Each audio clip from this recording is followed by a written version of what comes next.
అమ్మ ఇవాళైతే మామిడికాయ పచ్చడి పెట్టింది. ఆ మిగిలిన గంజిలో నేనైతే దానికోసం వేడిగా వేడిగా పాపడాలు, ఆ గంజిలో మంచిగా వేడి వేడి అన్నం వేసుకొని కలుపుకుంటున్నాను.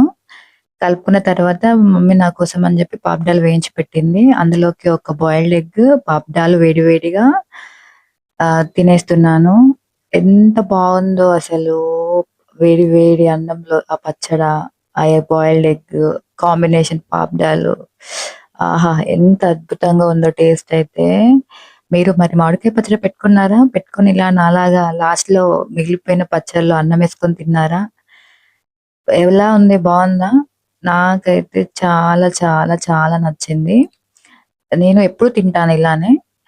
ఇంకా పాపడాల కాంబినేషన్ అయితే చాలా బావుంది అన్నంలోకి నంజుకోవడానికి. మీరు కూడా ఒకసారి ట్రై చేసి నాకు కామెంట్ బాక్స్‌లో చెప్పండి ఎలా ఉందో. అండ్ ఈ వీడియో నచ్చితే లైక్ చేయండి, కామెంట్ చేయండి అండ్ సబ్స్క్రైబ్ చేయడం మర్చిపోకండి.